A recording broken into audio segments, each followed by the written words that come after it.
ٹھیک ہے، ٹھیک ہوگا، ٹھیک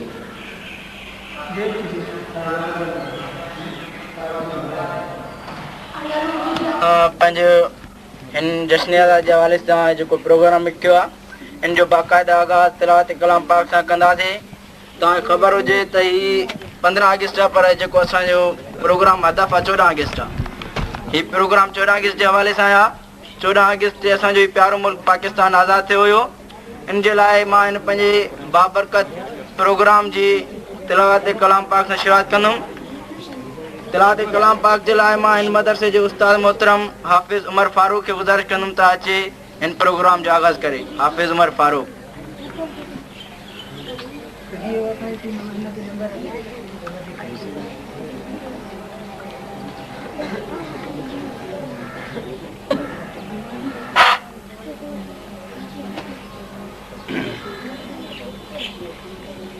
أعوذ بالله من الشيطان الرجيم.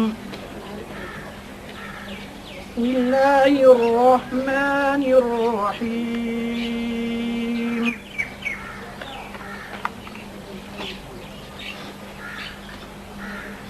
قال نوح رب إنهم عصوني واتبعوا من لم يزده ماله وولده إلا خسارا ومكروا مكرا كبارا وقالوا لا تذرن آلهتكم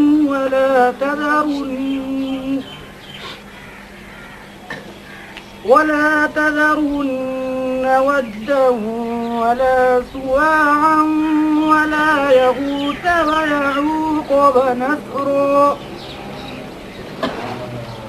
وقد أضلوا كثيرا ولا تزد الظالمين إلا ضلالا مما خطيئاتهم أغرقوا فأدخلوا نارا فلم يجدوا لهم من دون الله أنصارا وقال نوح رب لا تذر على الأرض من الكافرين ديارا إنك إن تذرهم يضلوا عبادك ولا يلدوا إلا فاجرا كفارا رب اغفر لي ولوالدي ولمن دخل بيتي مؤمنا وللمؤمنين والمؤمنات ولا تزد الظالمين إلا تبارا آمنت بالله صدق الله العظيم. آیا ہے آزادی کا دن، خوشی اور مستی کا دن، آیا ہے آزادی کا دن، خوشی اور مستی کا دن، سب کی آنکھ کا تارا پاکستان ہمارا. ان کھاں پو ماں ہم نعت شریف کے لائے وقار احمد کے گزارش کروں تو اچے نعت شریف کا شعر. وقار احمد.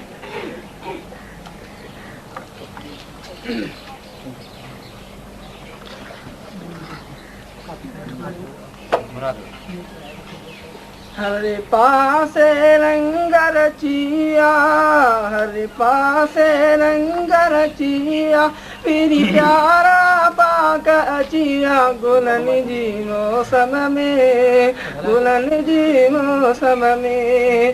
ہر پاس لنگر چیا، پیری پیارا پاک اچیا، گلن جی موسم میں، گلن جی موسم میں. ہر پاس لنگر چیا، رب پاہی جی رحمت ہاری، رب پاہی جی رحمت ہاری، تھی پیا باغ بہاری سمورے عالم میں، سمورے عالم میں. گلن جی موسم میں، گلن جی موسم میں. ہر پاس لنگر چیا، पीरी प्यारा पाक अचिया गुलनि जी मौसम में गुलनि जी मौसम में हर पासे रंग रचिया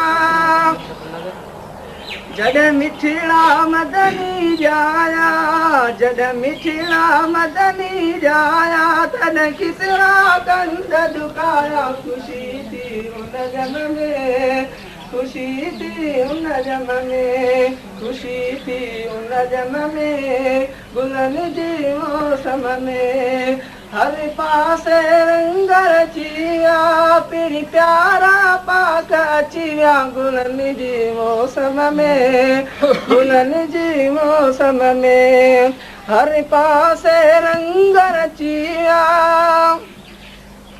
महबूब मदीने वारा महबूब मदीने वारा अल्लाह के सबका प्यारा बनी लो आदम में बनी लो आदम में गुलनि जी मौसम में गुलनि जी मौसम में हर पासे रंग रचिया पीरी प्यारा पाक अचिया गुलनि जी मौसम में गुलनि जी मौसम में हर पासे रंग रचिया खणी पोइ आया रिसालत खणी पोइ आया रिसालत खणी आया अमन अदालत कमी थी उन गम में कमी थी उन गम में गुलनि जी मौसम में गुलनि जी मौसम में हर पासे रंग रचिया अॼु हक़ जो सिज पियो बेरी अॼु हक़ जो सिज पियो बेरी वयो दौर जी हालत गुज़री कुफर पियो मातम में कुफर पियो मातम में गुलनि जी मौसम में गुलनि जी मौसम में हर पासे रंग रचिया पीरी प्यारा पाक अचिया गुलनि जी मौसम में गुलनि जी मौसम में हर पासे रंग रचिया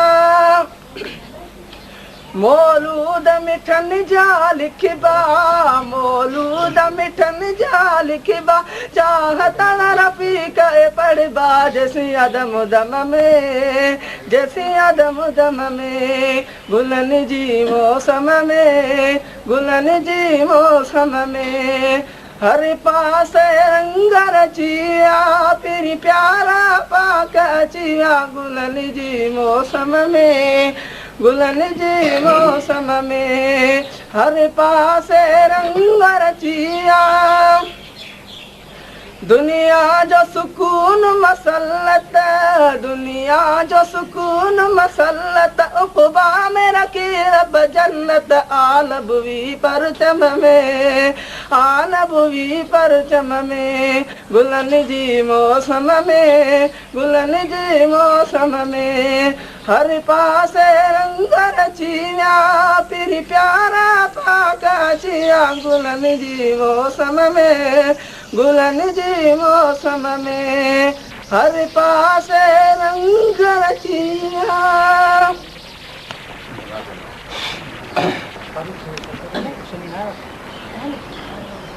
ये वकार अहमद जंहिं तव्हांजा नबी साईं जी तारीफ़ में नात शरीफ़ पेश कई असां प्रोग्राम खे अॻिते हलायूं हिन खां पहिरियां जो मां हिन मदरसे जे उस्ताद मोहतरम हाफ़िज़ उमर फारूक गुज़ारिश कयूं अथव स्टेज ते अची वियनि हिकु भेरो ॿीहर असां पंहिंजे ॿारनि महिमाननि खे अची करे ॿारनि महिमाननि जो आदर भाव कयूं था जो हुननि पंहिंजो क़ीमती वक़्तु कढी करे असांजे हिन प्रोग्राम में शामिलु थिया आहिनि असां उमेदु कयूं था त जॾहिं जॾहिं असां उन्हनि खे दावत ॾींदासीं इनशाला उहे असांजी दावत खे क़बूलु कंदा अलाह उन्हनि जे अजुर में इज़ाफ़ो करे जश्न करना चाहिए किस तरह करना चाहिए जश्न करना चाहिए किस तरह करना चाहिए कैसे जीना चाहिए किस तरह मरना चाहिए इन खां पोइ मां तराने जे लाइ दीदार अहमद तुन्ने खे गुज़ारिश कयूं था चए तरानो पेश करे दीदार अहमद तुन्ने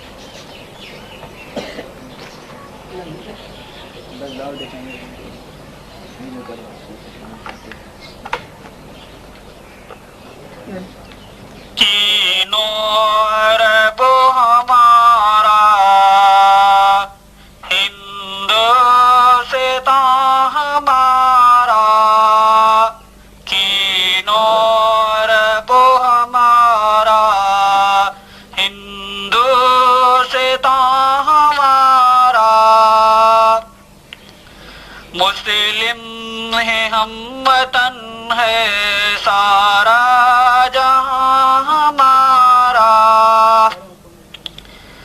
توحید کی امانت سینوں میں ہے ہمارے توحید کی امانت سینوں میں ہے ہمارے آسان نہیں مٹانا نام و نشان ہمارا چین و عرب ہمارا ہندوستان ہمارا مسلم ہے ہم وطن ہے سارا جہاں ہمارا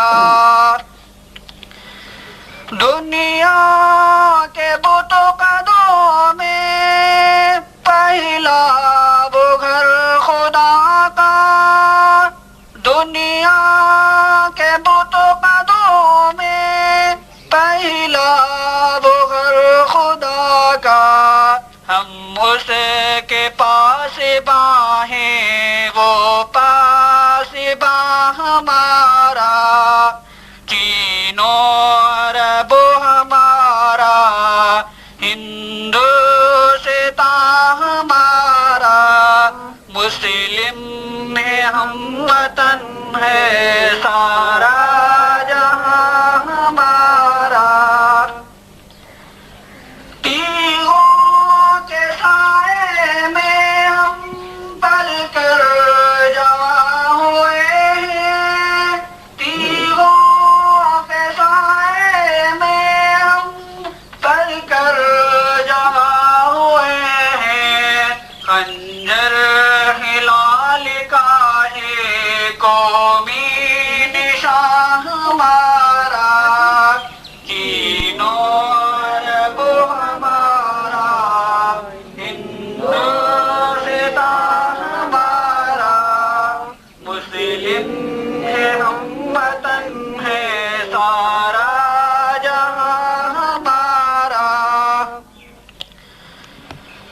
اے عروض پاک تیری حرمت پہ کٹ مرے ہم اے عروض پاک تیری حرمت پہ کٹ مرے ہم ہے خون تیری رگوں میں اب تک رواں ہمارا چین و عرب ہمارا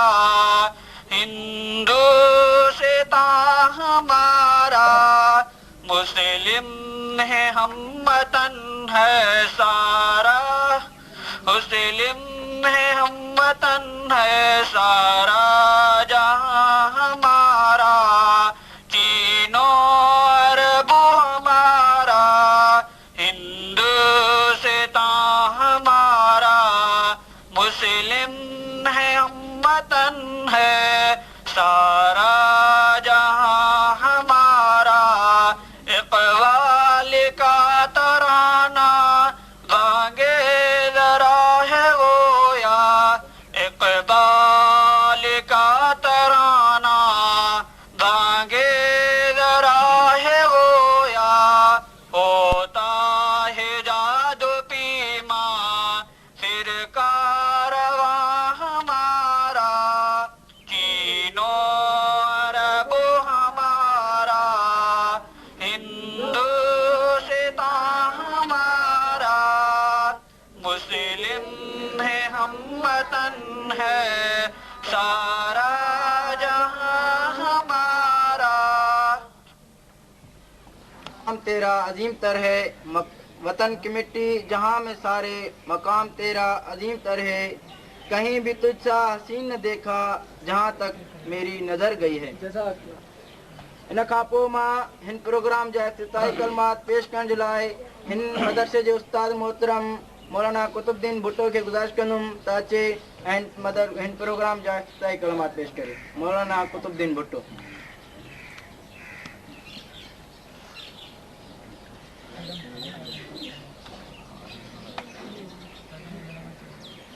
الله الرحمن الرحيم الحمد لله رب العالمين الصلاة والسلام على سيد المرسلين محمد وعلى آله وصحبه أجمعين أما بعد قابل احترام اساتذہ اکرام باہر کھاں آयल معزز مہمانو मुंहिंजा वज़ीर शागिर्दो नौजवान साथियो अॼु जो ॾींहुं तारीख़ में हिकु वॾी अहमियत ऐं हैसियत रखे थो। अने 15 अगस्त अॼु तक भारत खे आज़ादी मिली इन ॾींहं में असां पाकिस्तानियुनि खे 14 अगस्त ते आज़ादी मिली। जीअं तव्हां पहिरियां ॿुधी चुको त असां हे प्रोग्राम 14 अगस्त जे हवाले सां करे रहिया आहियूं। हिन ॾींहुं असांजे मुस्लमान अॻुवाणनि वॾी क़ुर्बानी ॾिनियूं। उन्हनि क़ुर्बानीनि जे सिले में असांखे ही हेॾी वॾी ख़ुदा जी सल्तनत एशिया जी अज़ीम सल्तनत यानी पाकिस्तान जी सूरत में असांखे मुल्क मिलियो। कायदे आज़म मोहम्मद अली जिनाह ॾींहुं राति जे जदोजहद खां पोइ उन जेको आहे अंग्रेज़नि खां आज़ादी ॾियारण में कामयाबु थियो। उन वक़्तु मुस्लमान छेड़ो छेड़ो हुया, मुस्लमाननि में तफ़रक़ा हुया, इख़्तिलाफ़ात हुया। कायदे आज़म मोहम्मद अली जिनाह जहिड़ी शख़्सियत उन्हनि खे हिकु प्लेटफॉर्म ते गॾु कयो। अंग्रेज़ वॾो चालाक ऐं मकार ऐं अयार क़ौम आहे। असां मुस्लमाननि जी सादगी ॾिसी करे अंग्रेज़ 200 साल असांजे बरे सग़ीर ते हुकूमत कई। अंग्रेज़ मुस्लमान जो कॾहिं बि ख़ैर ख़्वाह न रहियो। इहा ॻाल्हि पंहिंजी जाइ ते मुसलम आहे, यानी मञियल आहे त अंग्रेज़नि जे दौर में अमन सुकून हुयो। इहा ॻाल्हि सही आहे। उन वक़्तु इंसाफ़ हक़ इहे शयूं हुयूं पंहिंजी जाइ ते, पर कानून त वरी बि ग़ैर अल्लाह जो कानून हो, अलाह जे कानून खां हटियल, क़ुर जे कानून खां हटियल कानून हुयो। खणी जो दुनियावी तौरु अंग्रेज़ हिन ॻाल्हि में कामयाबु हुयो आहे जो इंसाफ़ अदल इहे शयूं उन्हनि वटि अॼु बि आहिनि। तो हीउ ॾींहुं वरी हिकु अहमियत ऐं हैसियत रखे थो। इन ॾींहं खे मल्हाइणु खपे। अलाह जे क़ुर में आहे, उनजो खणी पस मंज़र ॿियो आहे त तव्हां वटि अलाह जो नबी आयो अथव, क़ुर आयो अथव, फलिज़ालिक फलियफ़रहू, मुस्लमानो ख़ुशि थियो, जाइज़ ख़ुशी, जाइज़ हद ताईं ख़ुशी कयो। अलाह जी इहा नेमत मिली अथव त असांखे हीउ मुल्क बि वॾी नेमत मिलियो आहे। अलाह जे तरफ़ां वॾी पंहिंजो देन आहे, अता कयल शइ आहे, गनीमत आहे। इनखे मल्हाइणु खपे। पाकिस्तान कहिड़े मक़सद लाइ वजूद में आयो, उहो मक़सदु असांजे अवाम खां विसरिजी वियो आहे। हिन मक़सद खे यादि ॾियारणु खपे। हीउ मुल्क हिन मक़सद लाइ वरितो वियो हो त अलाह जे हिन धरतीअ ते अलाह जो निज़ाम, क़ुर जो कानून नाफ़िज़ कयो वेंदो। नमाज़ूं रोज़ा उन वक़्तु बि हुयूं, पर कोर्टुनि में बि अलाह जो निज़ाम हुजे। असांजे उताकुनि ऐं कचहरियुनि में बि असांजे ज़िंदगीअ जे हर शोबे में अलाह जे ॿुधायल कानून मुताबिक़ अवाम ज़िंदगी गुज़ारे। इन मक़सद लाइ मुल्क वरितो वियो, पर इहो मक़सदु अञा पूरो न थियो आहे। इन मक़सद जे पूरे थियण ताईं असांखे आराम सां न वेहणु खपे। असां जदोजहद कयूं, मुस्लमाननि खे सम्झायूं, अणॼाण अवाम खे सम्झायूं त अलाह जे नेम जो क़दुरु कयो। ईअं न हीउ मुल्क वरी गिरवी थी वञे, छो त असांजे हिन मुल्क में तरह तरह जूं साज़िशूं थियनि थियूं। उमत खे तरह तरह जे फ़िरक़नि में विरायो पियो वञे, मुस्लमाननि जे अंदरि इंतिशार पियो विधो वञे, नफ़रतुनि ऐं कुदूरतुनि खे दिलनि में भरियो पियो वञे। अॼु असांजे पाकिस्तान जी अवाम जी हालत इहा आहे, हर ॿिए खां बेज़ार आहे। पोइ कंहिंजो ख़ैरु ख़्वाह न रहियो आहे। असांजे हिन मुल्क में तरह तरह जूं साज़िशूं थी रहियूं आहिनि। अंग्रेज़नि जूं ॿियनि क़ौमुनि जूं हिते क़तल बि आम आहे। किराए जा क़ातिल आहिनि जेके लालच ते असां मुस्लमाननि खे क़तल था कराइनि। वरी इल्ज़ाम वरी मज़हबी फ़िरक़नि ते वञे थो। अलग़र्ज़ असांजे हिन मुल्क खे वॾी इस्लाह जी ज़रूरत आहे। अंग्रेज़ असांजे हिन मुल्क मां वियो पर निज़ाम दुरुस्त कोन थियो। चोरी क़तल धाड़ा फुरियूं रिश्वत बदअमनी सभु कुझु असांजे हिन मुल्क में हिन मुल्क खे वॾी इस्लाह जी ज़रूरत आहे। हर मुस्लमान ख़ासि करे दीन जो इल्मु पढ़ण वारा इस्लाह जे तरफ़ विख वधाइनि। पहिरियां पंहिंजी इस्लाह, पोइ माहौल मुआशिरे जी इस्लाह, पोइ सॼे क़ौम ऐं मिलत जी इस्लाह। अलहमदिल्ला कुझु न कुझु तब्दीली ॾिठो जो हेॾे वॾे तइदाद में जेको आहे अहल इल्म आहिनि उलमा खे क़यादत मिली आहे।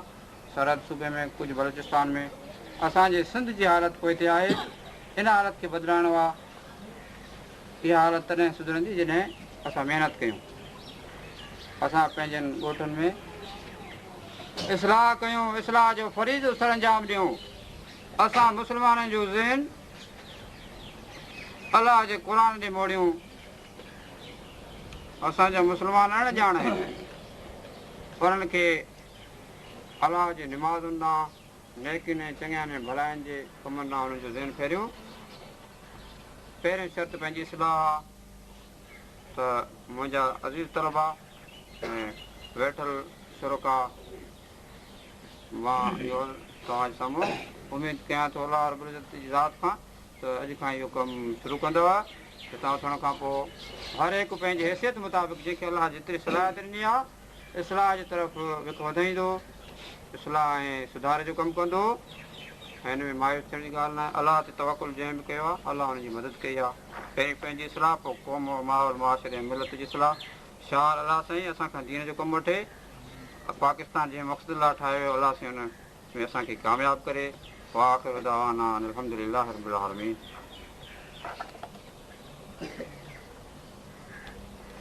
तारों की तरह चमको, फूलों की तरह महको, तारों की तरह चमको, फूलों की तरह महको, इस प्यारी दुनिया में कोयल की तरह कोको। इहो असांजो इन मदरसे जो उस्ताद मोहतरम मौलाना कुतुबुद्दीन भुट्टो साहिब जंहिं तव्हांजा ॾाढो इफ़्तिताही कलमात पेश कया।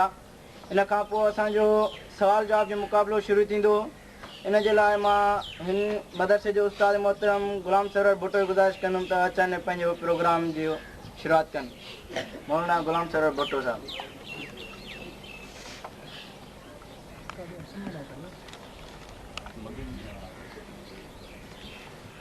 दोस्त जेके टीमुनि वारा आहिनि उहे लाइन सां विया आहिनि। सुहेल अहमद जी टीम हितां अचे, अब्दुरौफ़ जी टीम हुन खां बाद में,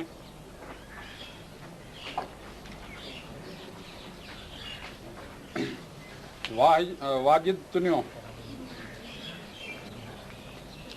सरफराज अहमद भुट्टो, दीदार अहमद चनो कोन्हे को, उन खां पोइ दीदार अहमद तुनियो। इन खां पोइ असांजी ॿाहिरीं आयल महिमान टीम मिर्ज़ापुर वारनि जा, त उन्हनि खे तकलीफ़ ॾींदासीं। दीदार अहमद तुनियो दीदार न आहे, ठीकु आहे।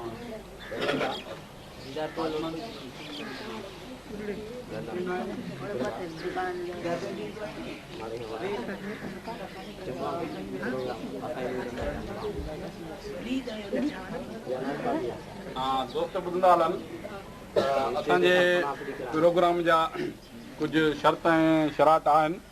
त सभ खां पहिरियों इहो आहे त जेको बि प्रोग्राम आहे त पाकिस्तान जे बारे में आहे। ऐं जेके असां वटि सुवाल आहिनि 200, 250, पोणा 200, पोणा 300 इहे इन्हनि मां सुवाल थींदा। ऐं जेकॾहिं नतीजो नथो निकिरे त पोइ असां ॿिया पाकिस्तान जे बारे में आउट सुवाल कंदासीं ॿाहिरियां।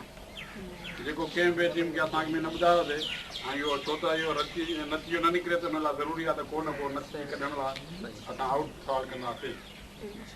नंबर ॿियो त हर हिकु टीम खे 3 ग़लतियुनि जी गुंजाइश हूंदी, चाहे पहिरें राउंड में करे तो आख़िरी राउंड में करे, हर हिकु टीम में 3 ग़लतियुनि जी गुंजाइश हूंदी।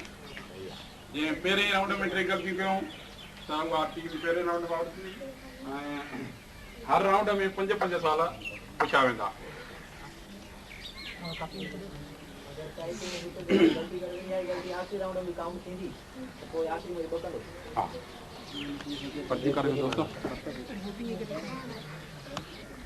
असांखे दुनिया सां छा मतिलबु, असांखे दुनिया सां छा मतिलबु?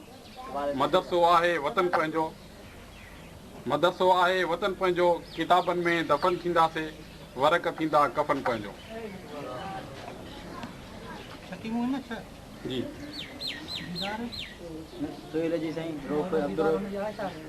न चेन्नई जी न। अच्छा, असांजा हिन जजमेंट जेके थींदा असांजा इहे साईं कुतुबुद्दीन ऐं भाउ नज़ीर अहमद बिरोही साहब। हलो ठीकु आहे, वेहनि दोस्त अचनि। इहा सरफराज़ी थी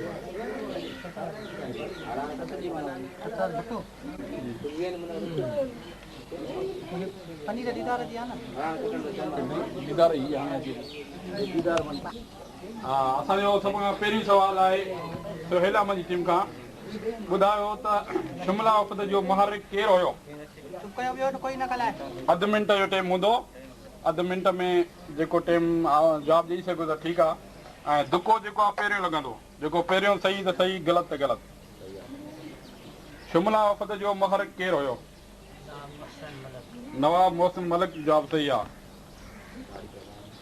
सवाल नंबर 2, केरु ही ॻाल्हि सम्झे पियो त मुस्लमान इन करे पहुचा आहिनि जो हू तालीम में पहुचा आहिनि ऐं अंग्रेज़ इन करे अॻिते आहिनि जो अॻिते होशियारु ऐं तेज़ आहिनि जो हू तालीम में अॻिते आहिनि? सर सैयद अमन ख़ान, जवाबु सही आहे। सवाल नंबर 3, नवाब बहादुर यार जंग हिकु जलसे में कहिड़ी दुआ कई हुई त उनजी उमिरि बि काइद आज़म खे मिली वञे? सवाल नंबर 4, उर्दू कहिड़ी ॿोलीअ जो लफ़्ज़ आहे ऐं माना छा आहे?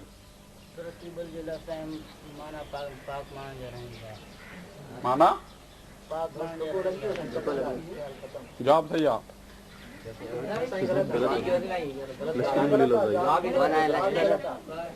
उर्दू हिकिड़ी ॿोलीअ जो लफ़्ज़ कहिड़ी ॿोलीअ जो आहे? तुर्की ॿोलीअ जो आहे ऐं माना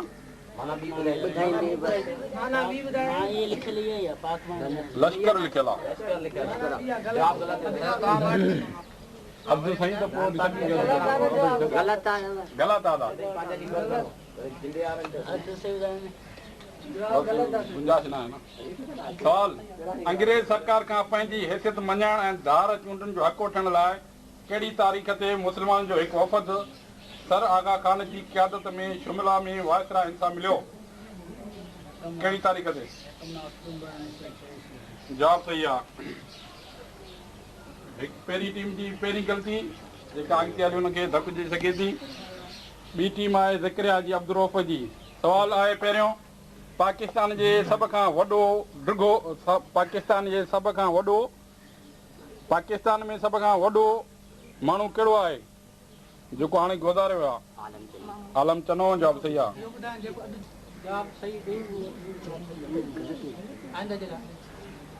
हाणे जेको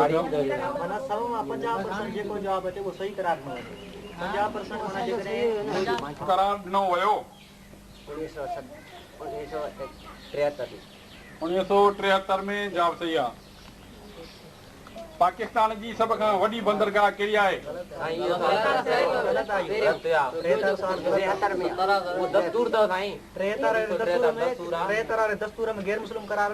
कादियानियुनि खे कॾहिं गैर मुस्लिम करार ॾिनो वियो?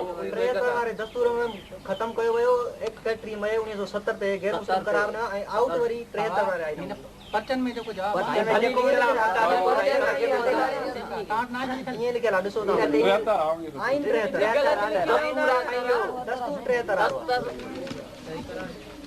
सवाल नंबर 3 ॿी नंबर टीम अब्दुरौफ़ साहब जी। सभ खां पहिरियों कहिड़े सूबे जी असेंबली करारदाद पाकिस्तान मंज़ूर कई, ताईद कई? सिंध सूबे जी असेंबली। जवाब सही आहे। सवाल नंबर 4 ॿियो दस्तूर कॾहिं ठहियो? 1962 में। जवाब सही आहे। आख़िरी सवाल, पाकिस्तान सभ खां वॾो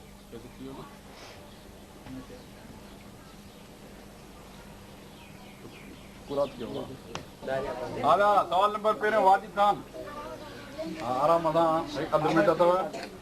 गैर इस्लामी मुल्कनि में सभ खां पहिरियों कहिड़े मुल्क पाकिस्तान जो सफ़ारतखानो क़ाइमु कयो? गैर इस्लामी मुल्कनि मां सभ खां पहिरियों कहिड़े मुल्क पाकिस्तान जो सफ़ारतखानो क़ाइमु कयो? मशहूरु मुल्क आहे। हाणे दुको मुल्क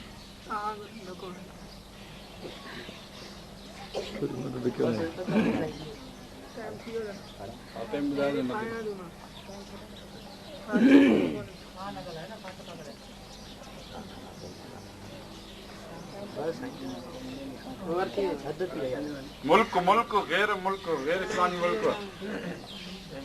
टाइम थी वियो। अमेरिका। सवाल नंबर 2 मशरकी पाकिस्तान हाणे कहिड़े नाले सां अलॻि मुल्क आहे? बांग्लादेश। जवाब सही आहे। मुल्क जो पहिरियों दस्तूर कंहिंजी वज़ारत उज़्मा में ठहियो?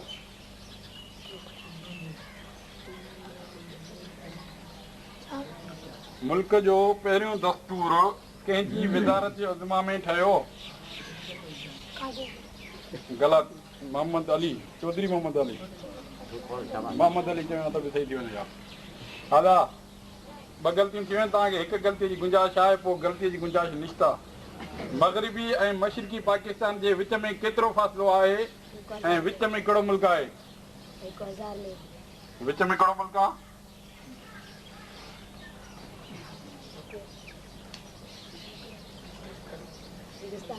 हिंदुस्तान। जवाब सही आहे।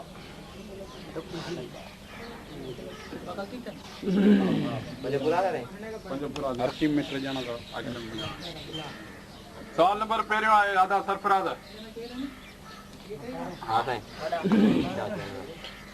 मुल्क में पहिरियां इंतखाबात कॾहिं थिया? मुल्क में पहिरियां वोट कॾहिं थिया?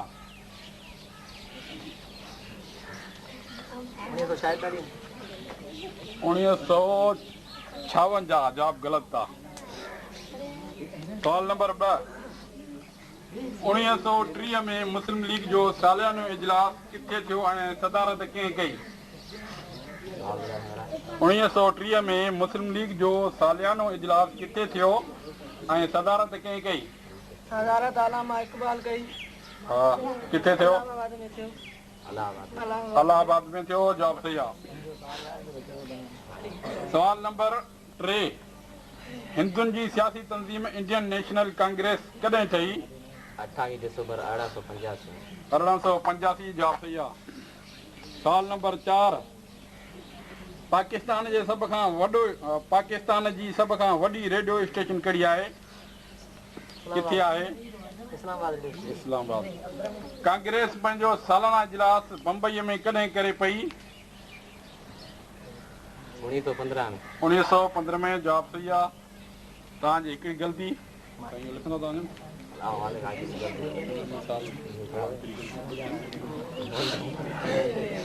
असांजे ॿाहिरां आयल महिमाननि जी टीम आहे। सभिनि खां पहिरियों त असां हुनखे चवंदासीं त पंहिंजो तारीफ़ कराइनि। असदुल्ला अंसारी मिर्ज़ापुर। असदुल्ला अंसारी मिर्ज़ापुर। जुल्फ़कार अली जोगी मिर्ज़ापुर। तालीम मैट्रिक। जवाद रहमान मीरानी। तालीम मैट्रिक। सभिनी दोस्तनि जी मैट्रिक थियल आहे ऐं असांखे ॾाढी ख़ुशी थी आहे जो ॿारहीं टीम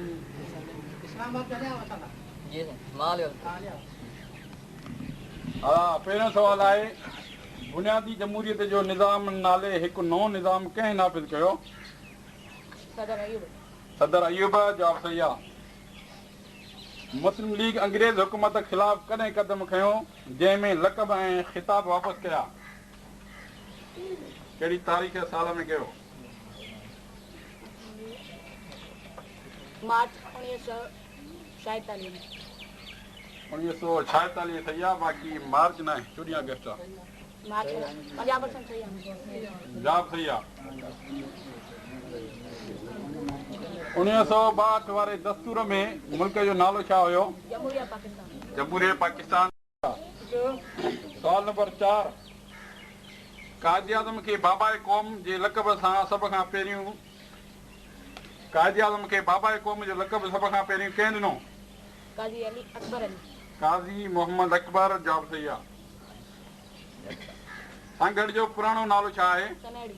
सनहड़ी। जवाब सही आहे।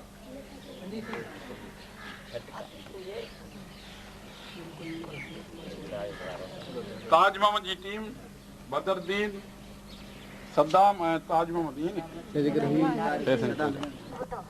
काथे पढ़ंदो आहे? जिंदो तेरो बदरुद्दीन जुने जो वेठल को ताक़त दी। सवाल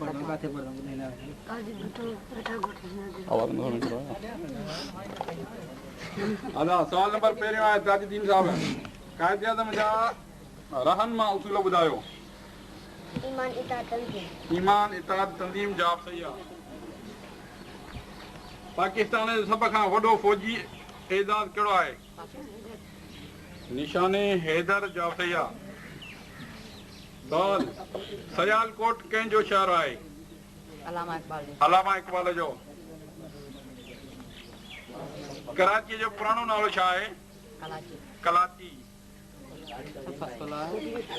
पाकिस्तान जे सभ खां वॾो अजायब घर किथे आहे? कहिड़ो आहे? पंजाब जो अजायब लाहौर घर। लाहौर जो अजायब घर। जवाब सही आहे।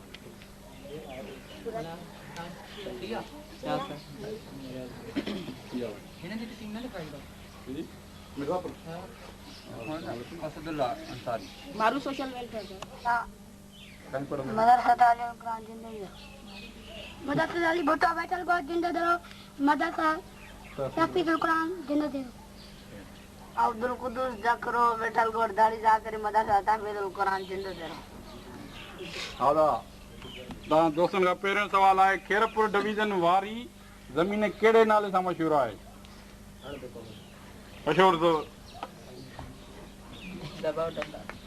खेरपुर डिवीज़न वारी ज़मीन कहिड़े नाले सां मशहूरु आहे?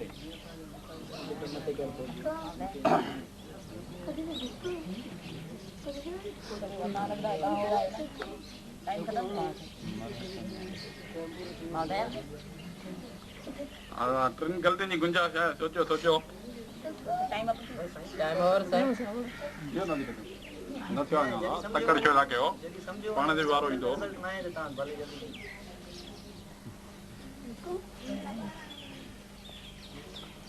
थोरो सोलो थियो न ॿारड़ान इलाइक़े खे छा सॾियो वेंदो? खेरपुर डिवीज़न वारी ज़मीन कहिड़े नाले सां मशहूरु आहे? जवाब आहे 16 सफ़ा कलर वारी ज़मीन। हा, सवाल नंबर ॿियों अथव, क़ाइदे मिलत ऐं शहीद मिलत कंहिंजा लक़ब हुया? मशहूरु क़ाइदे मिलत ऐं शहीद मिलत कंहिंजा लक़ब हुया?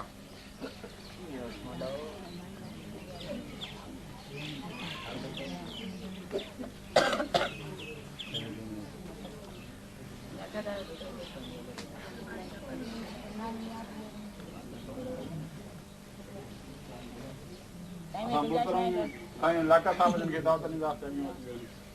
अहिड़ा स्कूल थींदो देरो जो प्रिंसिपल।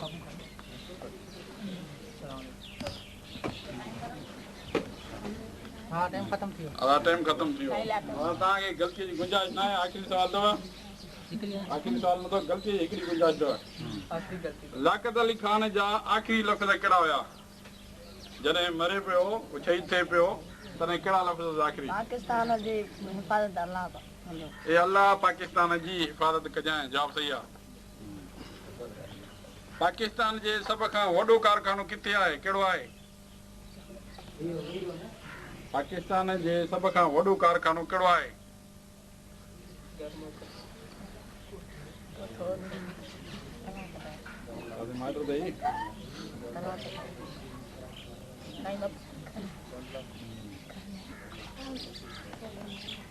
उहो कहिड़ो मुल्क वॾो थियो आहे सुबुह कहिड़ो आहे असांजो ख़ासि दारुल हुकूमत शहर कहिड़ो आहे पाकिस्तान में वॾो वॾो जवाब जेका ग़लति कराची स्टील मिल असां माज़रत सां हिन दोस्तनि खां मोकिलो ॾींदासीं त दोस्त पंहिंजे सीटनि ते विहनि शाबस आहे जो हुननि हिकु साथीअ न हुजे करे तवे शिरकत कई हिसो वरितऊं हिकिड़ो साथी गड़बड़ थी दादा सोहेल अहमद साहब पहिरियों सवाल आहे मुस्लिम लीग जो वजूद करे अमल में आयो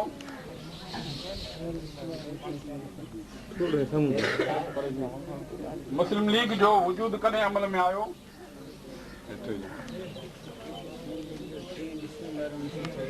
3 डिसंबर 1906 ईस्वी में जवाब सही आहे सवाल नंबर 2 पहिरियों दस्तूर साज़ असेंबली खे कॾहिं गवर्नर जनरल मलक गुलाम अहमद तोड़ियो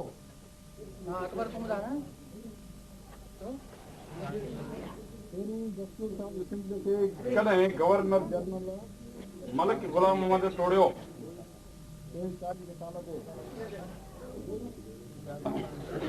जी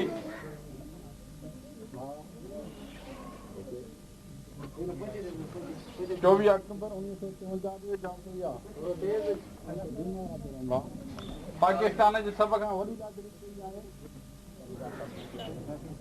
दोस्तनि खे थोरी अर्ज़ु कंदा हलूं त भले 3 दफ़ा 4 दफ़ा अलामा इक़बाल किथे जाओ ऐं हुनजी कब्र वेठो आहे कहिड़ी माना जाइ जे वेठो आहे अलामा इक़बाल किथे जाओ ऐं हुनजी कब्र कहिड़ी मशहूरु जाइ ते वेठो आहे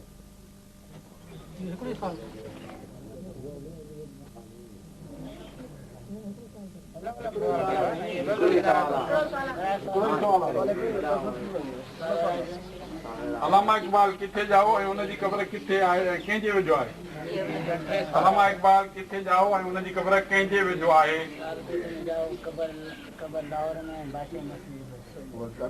सियालकोट में जाओ ऐं हुनजी कब्र पासे में वेझो आहे जवाब सही आहे मुस्लमाननि रहमान अंग्रेजी सरकार खां कहिड़ो मुतालबो कयो मुस्लमाननि रहमान अंग्रेज सरकार खां कहिड़ो मुतालबो कयो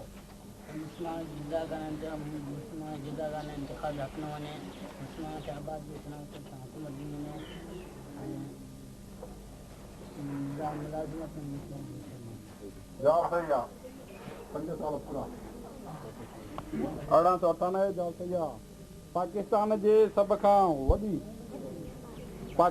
सभ खां वॾो तेल जो इलाक़ो कहिड़ो आहे दरनाल पंजाब जवाब सही आहे सर सैयद अहमद खान मुस्लमान खे कहिड़ी हिदायत कई हुई जवाब सही आहे मोहम्मद अली जना कहिड़े शहर में जाओ जवाब सही आहे आख़िरी सवाल सर सैयद अहमद खान जी तंज़ीम मुस्लिम एजुकेशनल कॉन्फ्रेंस जो सालियाना इजलास 1906 में किथे थियो ढाका में जवाब सही आहे 5 साल पूरा हवा वाजिद अली तव्हांखे 2 ग़लतियूं थियूं तव्हांजो हिकु ग़लतीअ जी गुंजाइश आहे ॿी ग़लतीअ जी गुंजाइश निश्चित हा सवाल नंबर पहिरियों 23 मार्च बंगाल जे कहिड़े वॾे वज़ीर हिकु करारदाद पेश कई जेका करारदाद लाहौर जे नाले सां मशहूरु आहे हा मौलवी फज़ल हक जवाब सही आहे बरतानवी हुकूमत कहिड़ी तारीख़ ते इंतख़ाबात कराया बरतानवी हुकूमत अंग्रेज हुकूमत कहिड़ी तारीख़ ते वोट कराया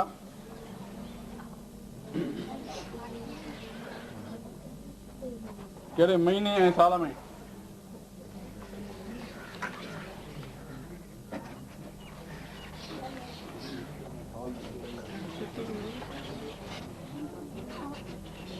बरतानवी हुकूमत कहिड़ी तारीख़ ते इंतख़ाबात कराया 1900 साईं एशो साईं हाँ इशारे न थोड़े नहीं के सोचण जी शायद 1945 जवाब ग़लत आहे ग़लती गुंजाइश न हुई तव्हांजी टीम आउट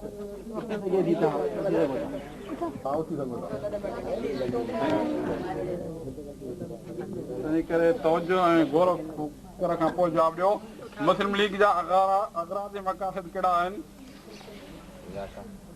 मुस्लिम लीग जा अगराज़ मक़ासिद कहिड़ा हुया मुसलमाननि खे सियासी मफ़ादनि जी हिफ़ाज़त करणु मुसलमान ऐं हुकूमत जे विच में राब्ता क़ाइमु करणु बदगुमानियूं ख़तमु करणु ऐं हुकूमत जी अॻियां नियाबत ऐं तर्जुमानी करणु जवाब सही आहे पाकिस्तान में कमु कंदड़ सियासी जमातूं कहिड़ियूं आहिनि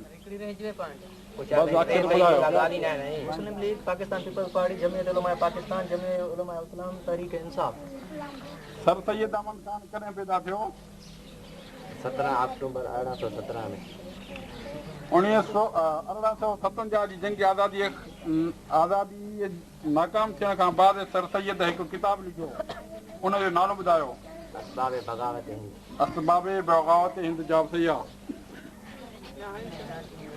आख़िरी सवाल बांग्लादेश जो सदर केरु हुयो जवाब सही आहे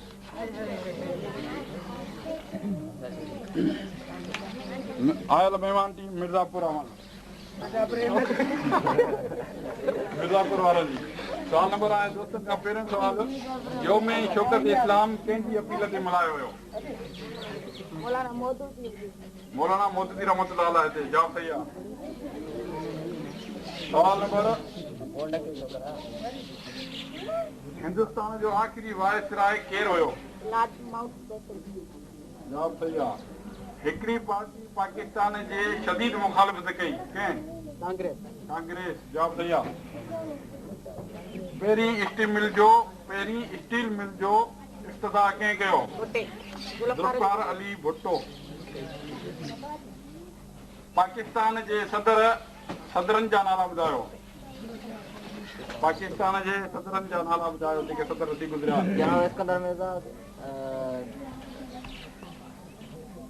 आगा याह्या खान मोहम्मद अयूब खान ज़ुल्फ़िकार अली भुट्टो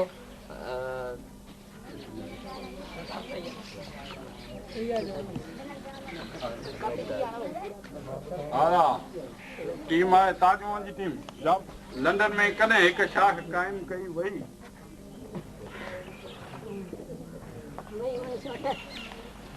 1908 जवाब सही आहे मादरे मिल्लत कंहिंजो लक़ब आहे फातिमा जनाब जवाब सही आहे हिंदुनि जी सियासी तंज़ीम जो नालो छा हो जवाब सही आहे लियाकत अली खान तारीख़ी मुखो किथे लहरायो कराची में जवाब सही आहे पाकिस्तान जो सभ खां वॾो क़ब्रिस्तान कहिड़ो आहे ऐं किथे आहे जवाब सही आहे 5 ई सही पार्टी कंहिंजे मशूरे सां इजलास रखिया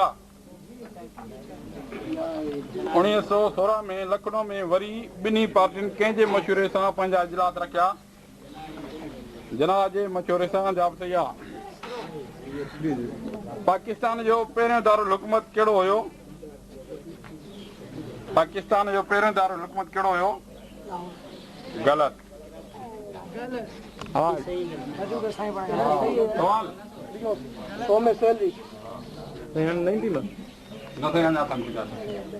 मुस्लिम लीग खे कंहिं ठाहियो मुसलमान लीडर जवाब सही आहे इस्लामी सरबराही कॉन्फ्रेंस लाहौर में कॾहिं थी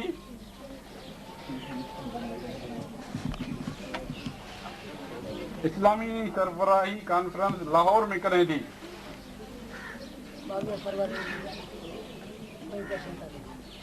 22 फरवरी 1900 ग़लति आहे 74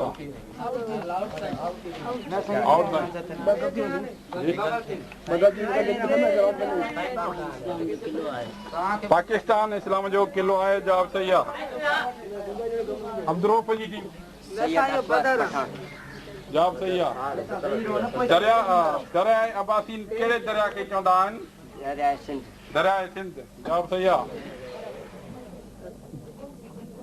मुल्क जो पूरो नालो छा आहे इस्लामी जमहूरिया पाकिस्तान जवाब सही आहे। पाकिस्तान जे सभ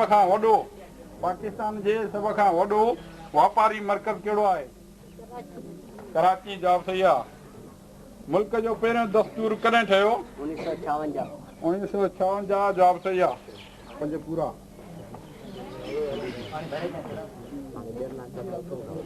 सरफराज अहमद साहब, ऑल इंडिया मुस्लिम लीग जो पहिरियों सदर केरु हुयो? ऑल इंडिया मुस्लिम लीग जो पहिरियों सदर केरु हुयो?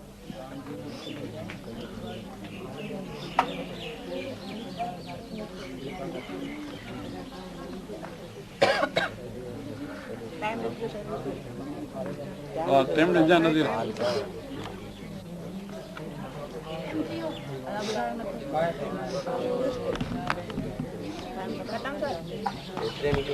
ॿी ग़लती अथव जेकॾहिं थी त सरफराज अहमद आदम जी पीर भाई छा ॿुधायो साईं? आदम जी पीर भाई ग़लति पढ़े वारा बि नथा यादि कयो। सर आगा ख़ान साईं ॿी। अदा हाणे तव्हांजी ग़लतीअ जी गुंजाइश निश्ता।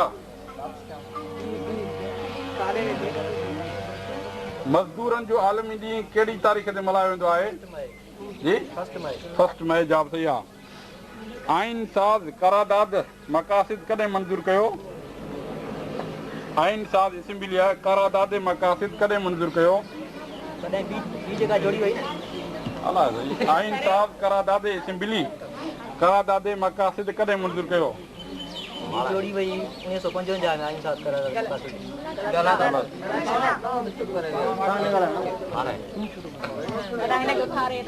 12 मार्च 1949। ग़लती माज़रत साईं 3 ग़लतियूं पूरियूं।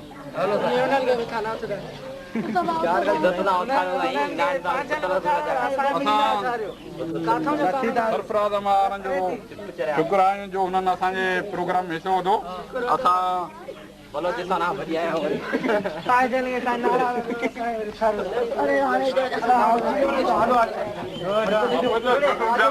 प्रोग्राम खराब न कर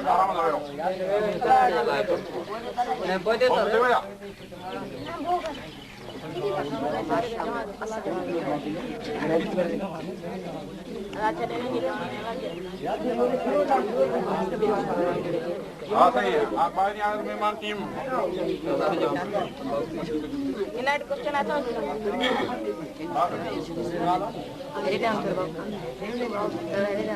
पहिरियों सवाल आहे फरवरी 1952 ते पंजाब में कहिड़ो ॾींहुं मल्हायो वियो? यौम आटा। जवाब सही आहे।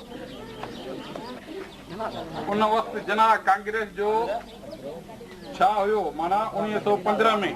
हाँ सर मेंबर हो। जवाब सही आहे। सभ खां नंढो दरिया कहिड़ो आहे? दरिया रावी। जवाब सही आहे। अंग्रेज़नि जे ख़िलाफ़ जेकी तारीख़ूं हलियूं उन्हनि तारीख़ुनि जा नाला ॿुधायो। सिविल नाफरमानी रेशमी रुमाल तारीख़ 1857 तारीख़। जवाब सही आहे। पाकिस्तान ठहण वक़्तु इस्लामी मुल्कनि मां कहिड़ो हुयो? पाकिस्तान। जवाब सही आहे। बदर दी टीम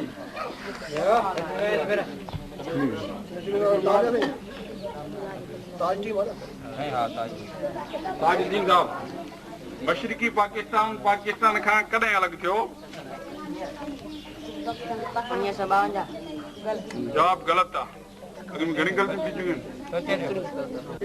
आहिनि। सवाल नंबर 2 1946 में लियाकत अली खान खे कहिड़ी वज़ारत हुई? 1946 में अंग्रेज सरकार में लियाकत अली खान खे कहिड़ी वज़ारत हुई? वज़ीर खज़ाना। जवाब सही आहे। पाकिस्तान जे आज़ादीअ वारे ॾींहुं इस्लामी तारीख़ कहिड़ी हुई? पाकिस्तान जी आज़ादी वारे ॾींहुं इस्लामी तारीख़ कहिड़ी हुई? 27 रमज़ान मुबारक 1366। 27 रमज़ान मुबारक 1366 जी। जवाब सही आहे। पाकिस्तान जो क़ौमी शाइर केरु आहे? अलामा इकबाल जवाब सही आहे। आख़िरी सवाल, सियालकोट जो पुराणो नालो छा आहे? सिलवान कोट जवाब सही आहे।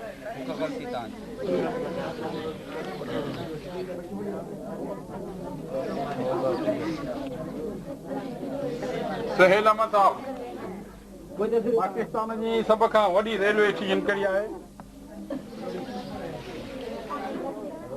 आवाज़ न सुनी किरो बुख लॻी अथव। मुस्लमान जे हक़नि खे नज़र अंदाज़ करण ते मुस्लमाननि यौम सियाह कहिड़ी तारीख़ ते मल्हायो? मुस्लमाननि जे हक़नि खे नज़र अंदाज़ करण ते मुस्लमाननि यौम सियाह कहिड़ी तारीख़ ते मल्हायो? 2 सितंबर 1943 जवाब सही आहे। पाकिस्तान जी सभ खां वॾी चोटी किथे आहे? कहिड़ी आहे? K2। पाकिस्तान जे सभ खां वॾी इमारत कहिड़ी आहे? जवाब सही आहे। कहिड़े शख़्सियतुनि मुस्लमाननि खे कांग्रेस में शामिल थियण खां मना कयो? कहिड़ी शख़्सियत मुस्लमाननि खे कांग्रेस में शामिल थियण खां मना कयो? जवाब सही आहे।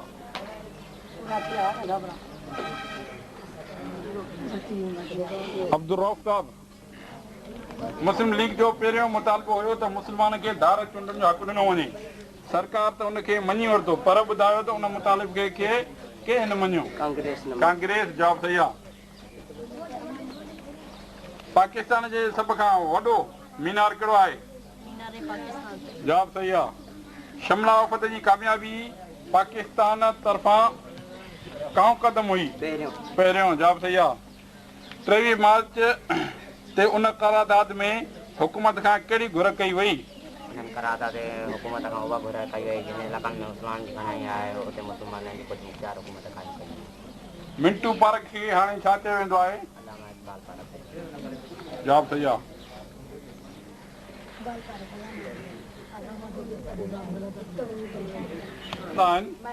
मेहरान जवाब सही आहे। ॿियो नंबर आहे सवाल, मौलाना मोहम्मद अली जोहर जी क़ब्र किथे आहे? फलस्तीन में जवाब सही आहे। लियाकत अली खान खे तक़रीर कंदे कहिड़ी तारीख़ ते शहीद कयो वियो?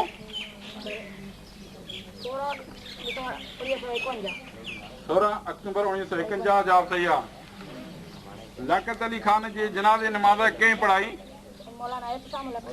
जवाब सही आहे। पाकिस्तान में, आख़िरी सवाल, पाकिस्तान में मार्शल लॉ लाहौर में कंहिं हई? पाकिस्तान में सभ खां पहिरीं मार्शल लॉ लाहौर में, माना लाहौर में जेका मार्शल लॉ लॻी हुआ कॾहिं लॻी हुई? 6 मार्च 1953। 6 मार्च 1953 जवाब सही आहे। जवाब सही आहे। कंहिंजे मशूरे ते मुस्लिम लीग बि पंहिंजो इजलास उते रखियो, माना बम्बईअ में? कायद आज़म मोहम्मद अली जिन्नाह रहमतुल्लाह अलैह जे चवण ते जवाब सही आहे। घणनि सालनि ताईं मुल्क अंग्रेज़ जे ठहियल कानून एक्ट 35 तां हलियो? 9 सालनि ताईं जवाब सही आहे। बरतानवी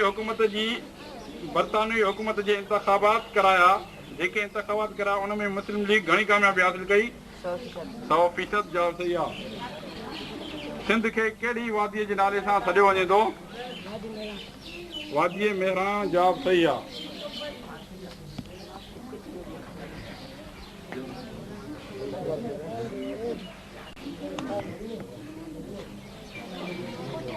कोयटा जो पुराणो नालो? रसूलाबाद जवाब सही आहे। कादियाननि खे दस्तूर में गैर मुस्लिम कॾहिं करार ॾिनो वियो? कादियाननि खे दस्तूर में गैर मुस्लिम करार कॾहिं ॾिनो वियो? भले थी वञे, सौदो थी वञे। जी जवाब ग़लति। 7 सितंबर 1974 में।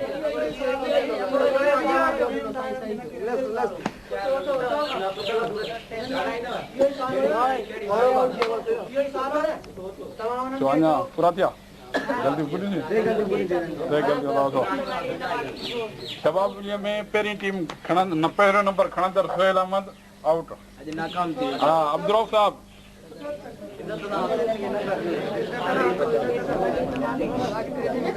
नालो पाकिस्तान खे इस्तेमालु कयो?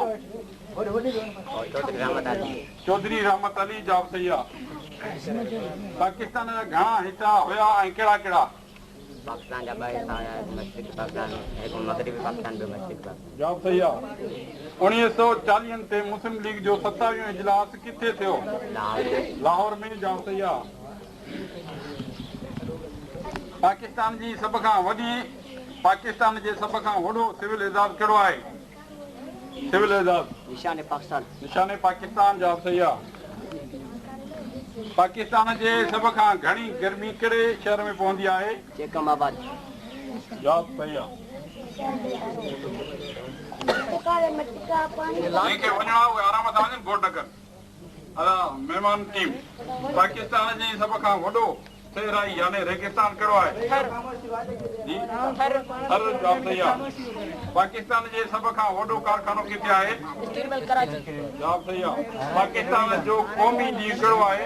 23 मार्च। यौम आज़ादी कॾहिं मल्हायो वेंदो आहे? 14 अगस्त। जवाब सही आहे। पाकिस्तान जो सभ खां वॾो सिविल एजाज़ कहिड़ो आहे?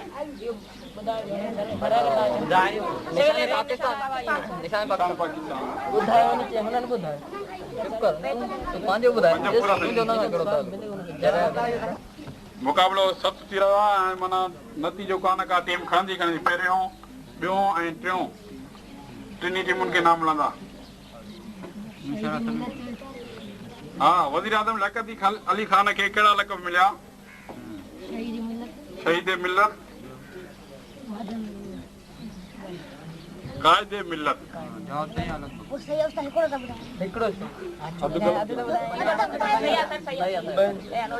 सवाल नंबर ॿियों आहे, टपाल टिकलिन ते सभ खां पहिरियां कंहिंजी तस्वीर लॻी? सदर अयूब जी। जवाब सही आहे। सवाल नंबर 3, चौधरी रहमत अली पहिरियों पाकिस्तान जो नालो इस्तेमालु करण वक़्तु किथे तालिब इल्म हुयो? कैम्ब्रिज में। जवाब सही आहे। चौधरी रहमत अली कैम्ब्रिज में कहिड़ो पंफलेट छा कयो? हाणे या कॾहिं बि न। जवाब सही आहे। पाकिस्तान जे सभ खां वॾी प्लेटफॉर्म कहिड़ी आहे? प्लेटफॉर्म। जवाब सही आहे। 5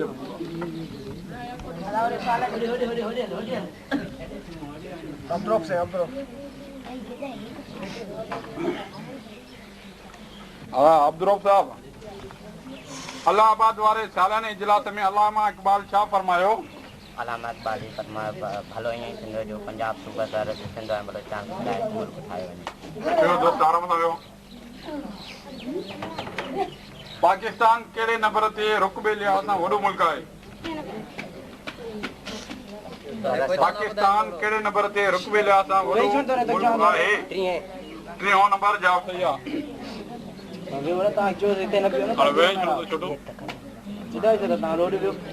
अमेरिकी पार्लियामेंट सां सभ खां पहिरियां ख़िताब कंदड़ कहिड़ो वज़ीर आज़म हुयो पाकिस्तान जो? लियाक़त अली ख़ान। जवाब सही आहे। कायद आज़म ते रफ़ीक साबिर कॾहिं कातिलानो हमलो कयो? 26 जुलाई 1943। जवाब सही आहे।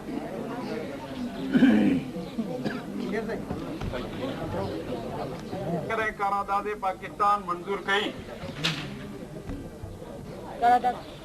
3 मार्च 1900। 3 मार्च 1957।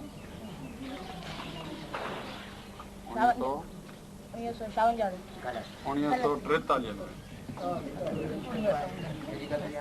मेरी गलती।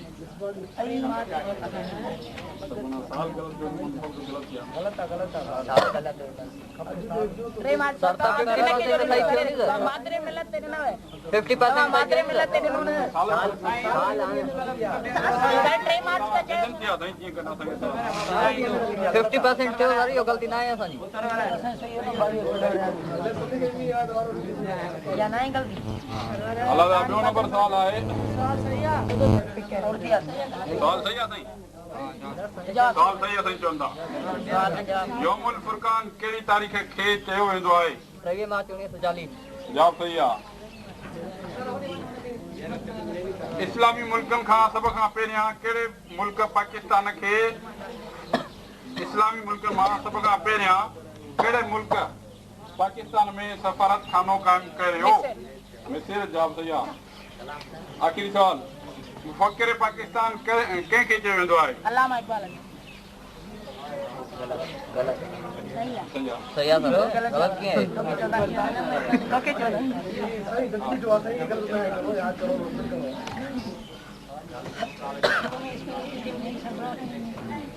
जवाब सही आहे। सवाल नंबर 2, पाकिस्तान जो रुक़बो ऐं मुरबो केतिरो आहे? खटण वारो मुरबो न, हा मुरबा, मुरबा। जवाब सही आहे। सवाल नंबर 3, पाकिस्तान जे सभ खां डिघी पुल किथे आहे? सकरबंद ते। सवाल नंबर 4, मुस्लिम लीग जो सेक्रेटरी कंहिंखे बणायो वियो? अलाए करे। हा, मुस्लिम लीग जो सेक्रेटरी कंहिंखे बणायो वियो? जी, हाँ इहो मुंहिंजे ख़्याल में ग़लति थी लॻे थो। गलत आहे सवाल ग़लति आहे। हिन में आहे पर हिन में वरी छा आहे जो हाणे वचन अलाए हिकिड़े मौक़े ते।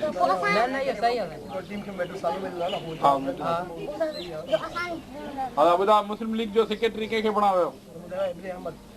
न, ग़लति आहे। इब्न अहमद। सैयद हसन बलग्रामी। घणी ग़लतियूं? अञा अथव हिकिड़ी।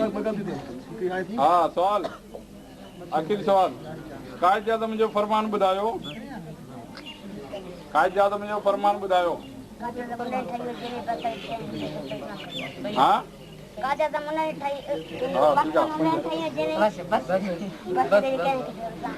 अब्दुल साहब 1720। जवाब सही आहे। सवाल नंबर 2, टीमुनि वारा छोकिरा पोइ नथा वेहनि। पाकिस्तान जे ॾखिण में कहिड़े नाले सां समुंड आहे? पाकिस्तान जे ॾखिण में कहिड़े नाले सां समुंड आहे? बहरे अरब। जवाब सही आहे। सवाल नंबर 3, मोहम्मद अली जिनाह कॾहिं ऐं किथे वफ़ात कई? मोहम्मद अली जिनाह कॾहिं ऐं किथे वफ़ात कई? 11 सितंबर 1948 कराची। जवाब सही आहे। सवाल नंबर 4, जेकब आबाद जो पुराणो नालो छा आहे? खानगढ़। जवाब सही आहे। कायद आज़म जो जनाज़ो कहिड़े शख़्स पढ़ायो? कायद आज़म जो हा, अल्लामा उस्मान थानवी। जवाब ग़लति। घटि में घटि साम्हूं नज़र विझो। गुलाम शबीर। गलत आहे। गुलाम शबीर आहे। जवाब तो गुलाम शबीर।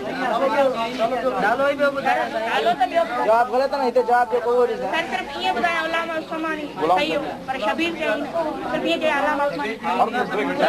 अल्लामा गुलाम खे छा कंदा?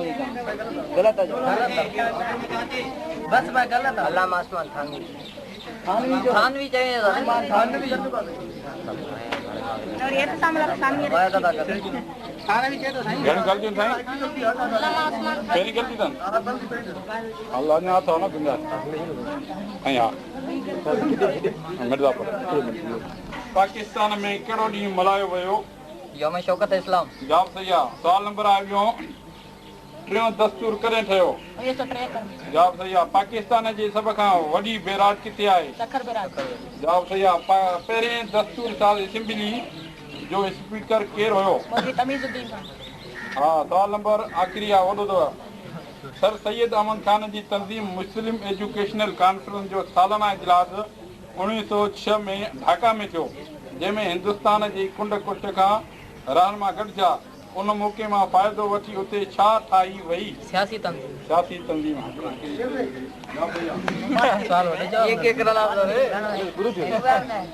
सवाल नंबर पहिरियों आहे त उहा दुआ कंहिं कई हुई त उन जी उमिरि बि कायद आज़म खे मिली वञे? नवाब बहादुर यार जंगी। जवाब सही आहे।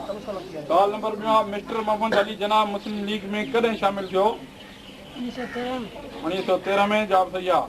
बुनियादी जमहूरिया जो निज़ाम कंहिं शुरू कयो?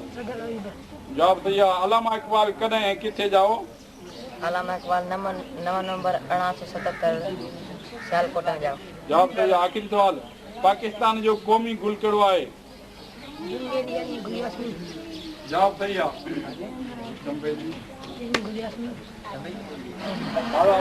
पहिरियां कहिड़े मुल्क पाकिस्तान खे तस्लीम कयो? जवाब सही आहे। सुवाल नंबर 2 आहे नीरोन कोट जो नालो हैदराबाद कंहिं रखियो? गुलाम शाह कलोड़ो। जवाब सही आहे। सुवाल नंबर 3 मुस्लिम लीग जो दस्तूर कंहिं लिखियो? मुस्लिम लीग जो दस्तूर कंहिं लिखियो? मोहम्मद अली जौहर। जवाब सही आहे। पाकिस्तान जे सभ खां वॾो क़ब्रिस्तान किथे आहे ऐं छा जो आहे? जवाब सही आहे। सुवाल नंबर आख़िरी अथव मुस्लिम एजुकेशनल कॉन्फ्रेंस जे इजलास बाद मुस्लमान लीडरनि जो हिकु सियासी इजलास थियो। हिकु सियासी इजलास कंहिंजी सदारत में थियो? नवाब वक़ार मलिक की क़यादत में। जवाब सही आहे। सुवाल नंबर पहिरियों आहे साईं 1973 वारे दस्तूर खे छा चयो वेंदो आहे? इस्लामी आइन। जवाब सही आहे। वॉइस ऑफ अमेरिका ते उर्दू में तकरीर कंदड़ सभ खां पहिरियों कहिड़ो वज़ीर आज़म हुयो? जवाब सही आहे। पाकिस्तान जे सभ खां वॾी यूनिवर्सिटी कहिड़ी आहे? Punjab public Punjab university. जवाब सही आहे। सुवाल नंबर रहीम यार खान जो पंजाब पंजाब यूनिवर्सिटी पंजाब सर पहिरियां सिंधी यूनिवर्सिटी पहिरीं सिंधी यूनिवर्सिटी पन्ने में पंजाब रहीम यार खान जो पुराणो नालो ॿुधायो? आख़िरी सुवाल आहे फैसलाबाद जो पुराणो नालो छा आहे? जवाब सही आहे। ताज मोहम्मद।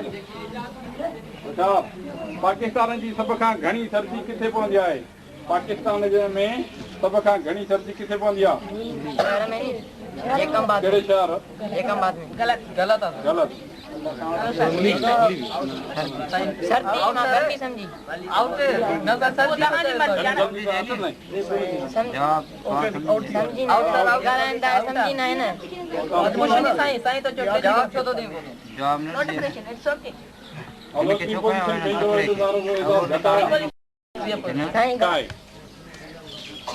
उर्दू ऐं तुर्की माना आहे पाक माण्हुनि जे रहण जी जॻह। जवाब सही आहे। साईं तव्हां इस्लाम खे कॾहिं करार न कयो? हा साईं। सुवाल ॿियो आहे पाकिस्तान जो पहिरियों चीफ इलेक्शन कमिश्नर केरु हुयो? इलेक्शन कमिश्नर जी FM खान। जवाब सही आहे। अब्दुल साहब कॾहिं खां बाक़ायदा तहरीक पाकिस्तान शुरू थी? कॾहिं खां बाक़ायदा तारीख़ पाकिस्तान शुरू थी? अप्रैल 1940। जवाब सही आहे। आयल महिमान पाकिस्तान जी क़ौमी रांदि कहिड़ी आहे? हॉकी। जवाब सही आहे। अब्दुल साहब पहिरियों दस्तूर कॾहिं ठहियो? 1956। जवाब सही आहे। पाकिस्तान में सभ खां पहिरियां कहिड़ी रियासत शामिल थी? बावलपुर। जवाब सही आहे। पाकिस्तान जो पहिरियों चीफ इलेक्शन कमिश्नर कहिड़ो हो? थी वियो न साईं हिकिड़ो मिनट। हा। सुवाल नंबर महिमाननि खां मुल्क में पहिरियों नोबल इनाम कंहिंखे मिलियो? तव्हां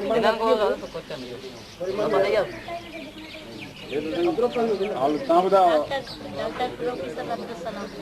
जवाब सही आहे। 5 दरियाउनि जी सरज़मीन कहिड़े सूबे खे चयो वेंदो आहे? पंजाब।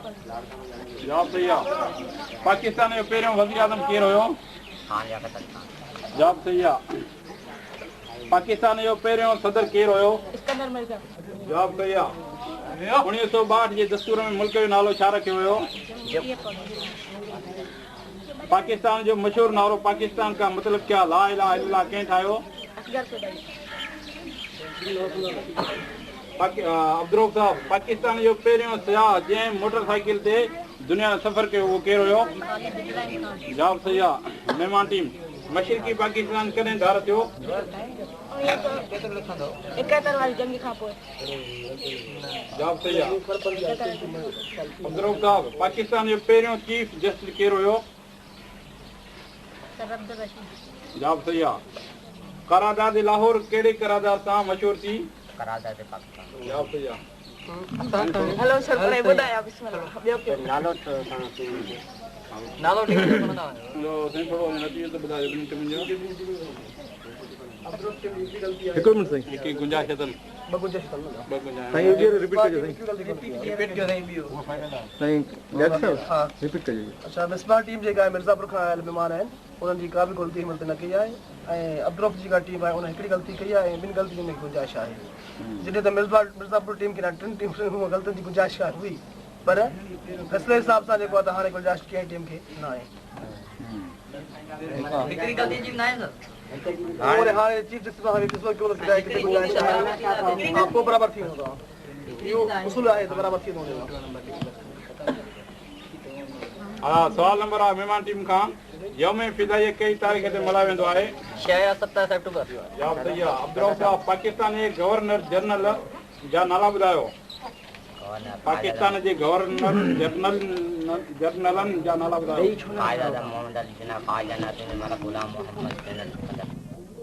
महिमान टीम मुल्क में पहिरें मार्शल जनरल आयुब कॾहिं आयो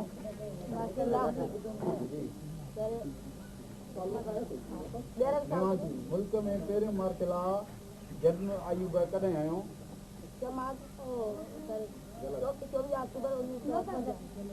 27 अक्टूबर 1948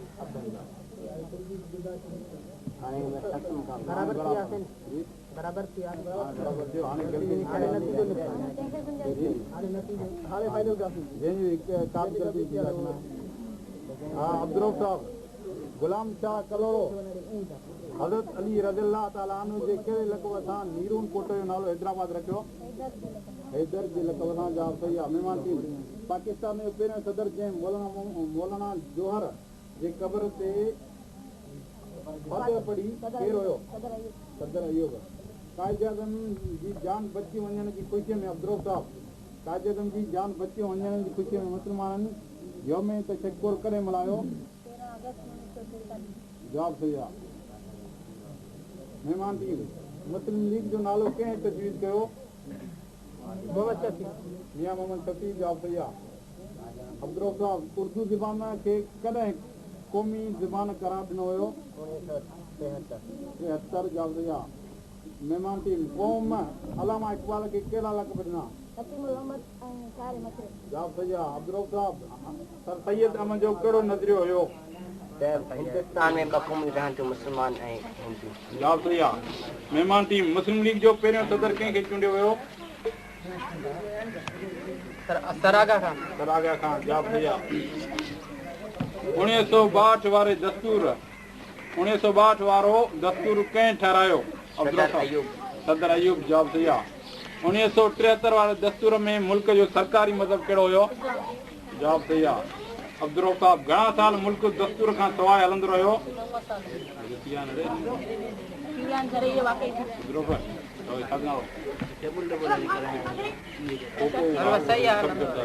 पाकिस्तान जे ओलह में कहिड़ो मुल्क आहे अब्दुल साहब हाणे ॿुधाए ॿिए दस्तूर सादी असेंबली कॾहिं ठही ॿी दस्तूर सादी असेंबली कॾहिं ठही जुलाई 1950 महिमान टीम पाकिस्तान जे सभ खां वॾो क़दीम बंदर कहिड़ो आहे कराची बंदरगाह सर कराची पाकिस्तान जो वॾो क़दीम बंदरगाह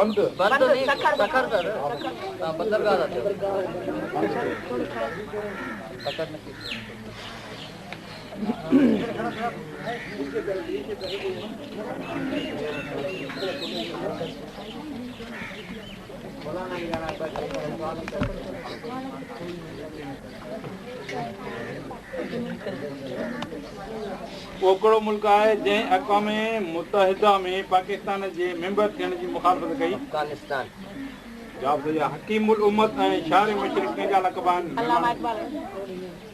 अब्दुल साहब कायद आज़म जी कहिड़ी कोशिश हुई इहा कोशिश रही त हिंदू ऐं मुस्लमान मिली करे अंग्रेज खां आज़ादी हासिल कनि जवाब सही आहे महिमान टीम मीनारे पाकिस्तान जो असुल नालो छा आहे यादगार करारदाद पाकिस्तान अब्दुल साहब चेयरमैन कंहिंखे चइबो आहे चेयरमैन कहिड़ो उहिदो आहे पाकिस्तान में ॿ वॾा उहिदा आहिनि हिकु कहिड़ो चेयरमैन कंहिंखे चइबो आहे कहिड़े सरबराह खे हा न चयो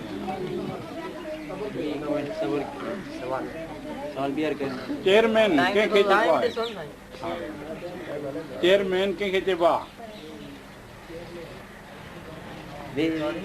हा साईं चेयरमैन कंहिंखे चइबो आहे थोरो सवाल हणाओ आहे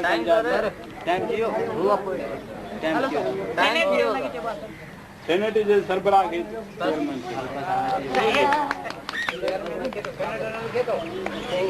सवाल ईअं करणो हुजनि साॻिया सवाल असांखे बि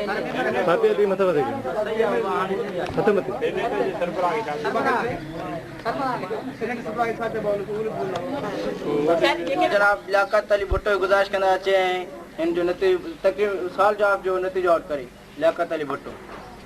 बिस्मिल्लाहिर्रहमानिर्रहीम रहमतुल्लाहि व सल्ली अला रसूलिल्लाह।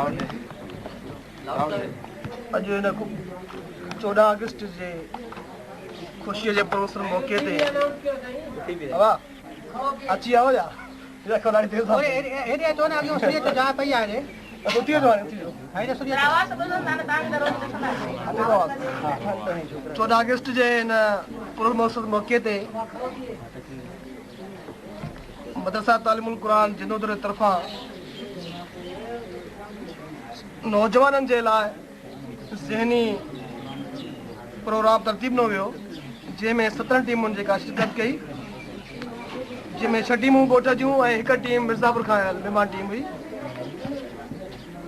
अल्हम्दुलिल्लाह 3 टीमुनि मां जेकॾहिं 17 टीम मां 3 टीमुनि जी पोज़ीशन निमाया आहे जंहिंमां 3 पोज़ीशन जेका आहे ताज टीम खई आहे ऐं सेकंड पोज़ीशन अब्दुरौफ़ टीम खई आहे जंहिं हिन वक़्तु 2 ग़लतियूं कयूं ऐं महिमान टीम मिसबाह जेका आहे मिर्ज़ापुर टीम जो नालो आहे उन हिन वक़्तु ताईं हिकिड़ी ग़लती कई आहे जंहिं करे फर्स्ट पोज़ीशन करार न वञे थो। हीअ आहे अॼु 14 अगस्त जे मौक़े ते ज़हनी सवालनि जे जवाब जो प्रोग्राम ऐं सभिनी टीमुनि खे मां मुबारकबाद पेश कयां थो त जंहिं हिन प्रोग्राम में हिसो वठी करे पंहिंजे पाण खे पेश कयो ऐं 14 अगस्त जे हवाले सां जेकी बि हुननि सुवाल यादि कया हू हुननि जे लाइ हिकिड़ो वॾो एज़ाज़ बि आहे ऐं असां सिंधी क़ौम जे लाइ हिकिड़ो एज़ाज़ बि आहे छो त हीउ प्रोग्राम जेतिरे क़दुरु वसी पैमाने ते थियणु घुरिजनि ओतिरो बहितरु आहे छो त हीउ नौजवान असांजे क़ौम जा महिमान आहिनि ऐं हिन नौजवान वटि जेसिताईं मालूमात मुयसरु न हूंदी तेसिताईं असांजी क़ौम पुठिते हूंदी ऐं हुनखे सभिनी तालिब इल्म ख़्वाह उहो स्कूल ते पढ़ंदड़ हुजनि ख़्वाह उहो मदरसे में पढ़ंदड़ हुजनि या कंहिं बि तालीमी इदारे में पढ़ंदड़ हुजनि उन्हनि खे इहा मुंहिंजी तरफ़ां गुज़ारिश आहे अहिड़ा प्रोग्राम जिते बि में हिसो वठनि ऐं पंहिंजो पाण स्कूली कम खां फारिग थी करे आलमी मालूमात में हिसो वठनि। रांदियूं त इंसानु खेॾंदो रहंदो आहे हीअ ज़िंदगी सॼी रांदि आहे इंसान जी पर बहितरु इहो आहे त हू पंहिंजूं क़ीमतियूं कढियूं मां कुझु कढियूं आलमी मालूमात खे ॾियनि। महिरबानी।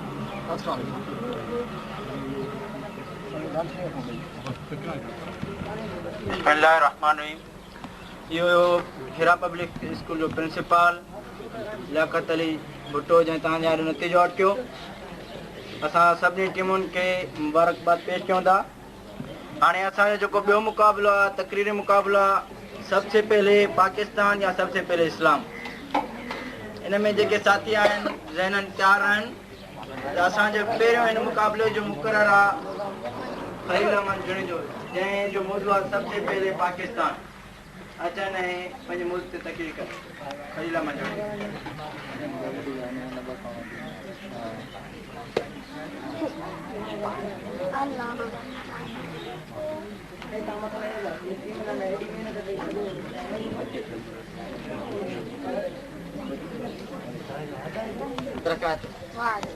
जीअं त मुंहिंजो मौज़ू आहे सबसे पहले पाकिस्तान।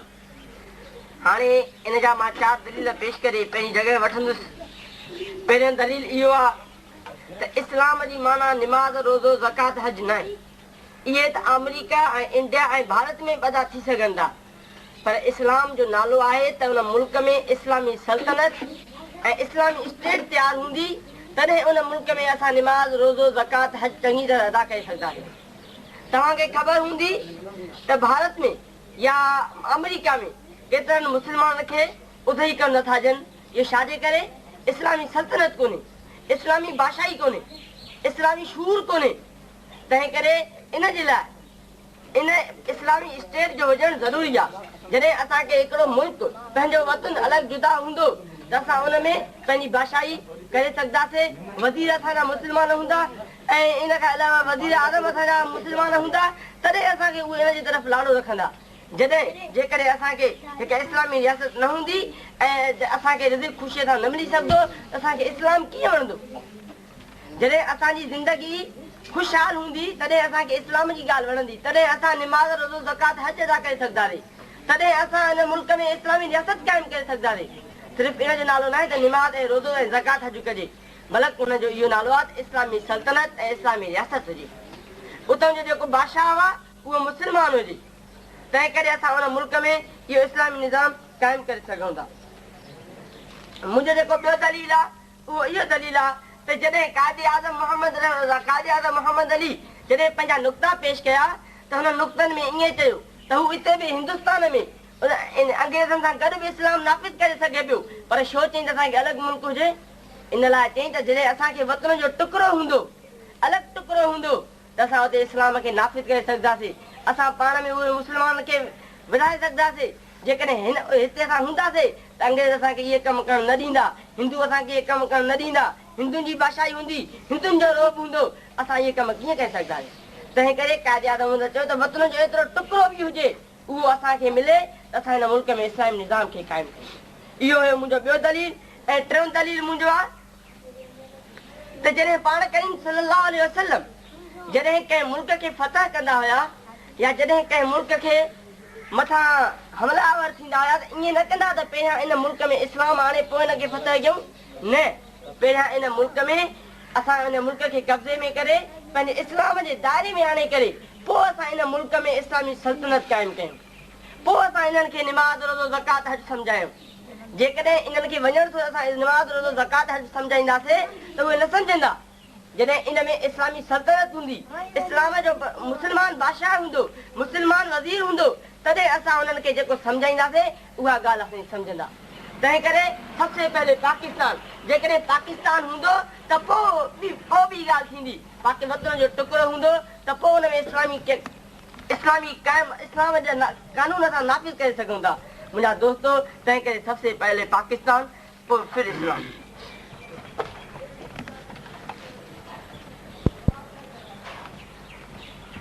वतन को बनाएंगे अमन का गवारा, वतन को बनाएंगे अमन का गवारा, दुनिया में रोशन होगा नाम हमारा।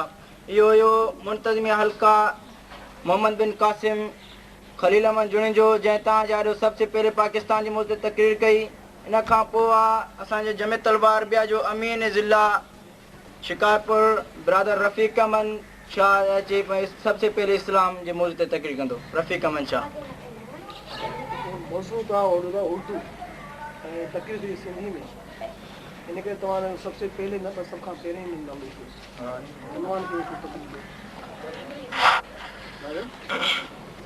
रब्बि इश्रह ली सदरी व यस्सिर ली अमरी वहलुल उक़दतम मिन लिसानी यफ़क़हू क़ौली। मुंहिंजा महिमान गिरामी, असातिज़ा इकराम ऐं मुंहिंजा हममक़सद साथियो, अस्सलाम वालेकुम। तव्हांखे ख़बर आहे त जेको मुंहिंजी तक़रीर जो मौज़ू आहे उहो आहे सभ खां पहिरियां इस्लाम। हाणे असांजो भाउ खलील चयो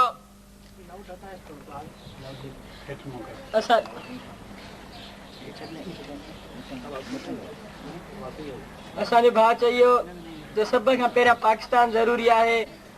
शुरू में असां हुन खां इहो सुवाल कंदासीं, छा जॾहिं हज़रत आदम अलैहिस्सलाम आयो, हज़रत नूह अलैहिस्सलाम आयो, नबी सल्लल्लाहु अलैहि वसल्लम जन ताईं जेके बि नबी आया छा उहे पाकिस्तान खणी आया? त हुननि खे एतिरो पुछा कयो जॾहिं बि उहे हिते आया छा उहे रिसालत पैगाम इस्लाम न खणी आया, छा उहे पाकिस्तान हिते खणण आया? छा मदीने में नबी सल्लल्लाहु अलैहि वसल्लम जन जॾहिं हुया मके में छा उन्हनि खे चवंदे हिते पाकिस्तान क़ाइमु कयो या अलॻि असांखे रियासत ॾियो? न, पर नबी सल्लल्लाहु अलैहि वसल्लम जन जो हिकु ई नुक़्तो हुयो त असां इस्लाम खे क़ाइमु कंदासीं। जॾहिं बि असांजे उन्हनि जी दिलनि में इस्लाम हुयो ऐं उहे अंसारी या जेके मुहाजिर हिजरत करण वारा या ॿिए जंहिंजी दिलि में इस्लाम हुयो त उन्हनि जे लाइ का मुश्किलात न हुई ॿियनि मुल्कनि खे हासिल करण जे लाइ, उन्हनि खे फतह करण जे लाइ। या उन्हनि ईअं चयो त असांखे मको अलॻि करे ॾियो, काफ़र पंहिंजे अलॻि रहनि वञी, काफ़र जीअं काफ़रनि जी मर्ज़ी उहे पंहिंजे उहे अलॻि रही करे मदीने में पाण उहे करे वञी पंहिंजा कम ऐं मके में असां पंहिंजो सिर्फ़ु इस्लाम कंदासीं। न, पर ईअं न हुयो। पर नबी सल्लल्लाहु अलैहि वसल्लम एसिताईं चैन सां न वेंदा जेसिताईं सॼे चवंदा मुल्क में इस्लाम जी तबलीग न पहुचायूं। तंहिंजे करे सभ खां पहिरियां इस्लाम आहे। जेको मुस्लमान चवंदो आहे त हुनजी शुरू में घर में आज़ान ॾिनी वेंदी आहे, यानी इहो इस्लाम जो पहिरियों इस्लाम माना हुनखे सेखारियो वञे थो। ऐं ॿी ॻाल्हि त भाउ खलील चयो त जॾहिं क़ाइद आज़म मोहम्मद अली जिन्ना जॾहिं नुक़्ता पेश कया त उन्हनि में जो अलॻि सल्तनत हुजे, अलॻि सल्तनत ने लाइ त उते रही करे उन्हनि में पंहिंजा मशवरा करे सघनि त ॿियनि खे आस्ते आस्ते हासिलु कयूं। तव्हां इहो बि ॾिसंदा त अक्सर जेके नुक़्ता आहिनि उन्हनि में हिन पाकिस्तान खे हासिलु करण जो असुलु मक़सदु छा? असुलु मक़सदु इहो ई हुयो त हिन पाकिस्तान में छा थींदो? इस्लामी कानून नाफ़िज़ थींदो, या ईअं हुयो त हिते बसि पाकिस्तानी हुकूमत हलंदी, न पर उते ईअं हुयो त हिते जेको पाकिस्तान त थियो हासिलु, असां पाकिस्तान अलॻि त कयोसीं, पाकिस्तान में कानून कहिड़ा हलंदा? नुक़्ता इस्लामी निज़ाम ते क़ाइमु हलंदासीं। मगर अॼु तव्हां छा था ॾिसो? अॼु जी हालात जनाब सदर मुशर्रफ साहब अंग्रेज़नि खे हिते वठी, अंग्रेज़नि अमेरिका खे पंहिंजा अदा ॾिए थो, या सदर मुशर्रफ जा पंहिंजा जेके बि कारखाना सभिनि खे आस्ते आस्ते अमेरिका खे आणींदो अथनि, महिमान थो कंदो वञे उन्हनि खे। ऐं पर अंग्रेज़ तव्हां ॾिसो जॾहिं बि अंग्रेज़नि हिते विया त अंग्रेज़नि माना असांखे सिर्फ़ु 2-3 शयूं ॾेई आहे त हिते बसि पंहिंजो ई माना मक़सदु छॾे आहे, उन असां माना उन ई में चकर में आहियूं। असांखे इन करे इस्लाम माना थोरो घणो नाफ़िज़ नथो थी सघे। समूरा माना जेके मुस्लमान आहिनि उन्हनि खे ज़हनी तौर ते मुस्लमान इस्लाम जी का सम्झ थोरी घणी न आहे। असांखे बि घुरिजे त असांजो इहो पूरो यकीन करणु घुरिजे त सभ खां पहिरियां इस्लाम, या तव्हां पाण ई सोचींदो त सभ खां पहिरियां पाकिस्तान हूंदो या तव्हांखे क़यामत जे ॾींहुं पाकिस्तान तव्हांखे कम में ईंदो, तव्हांखे आख़िरत जे ॾींहुं क़यामत जे ॾींहुं इस्लाम तव्हांखे छुटकारो ॾींदो, निमाज़ रोज़ो हज ॾींदो। निमाज़ रोज़ो अमेरिका में अदा थी सघे थी, पर उते बि उन्हनि खे उहो अमल कमु ॾींदो या क़यामत ते वञण खां पुछा कंदी तूं पाकिस्तान में छो न हज ज़कात या उमिरो या हज तूं पाकिस्तान में छो न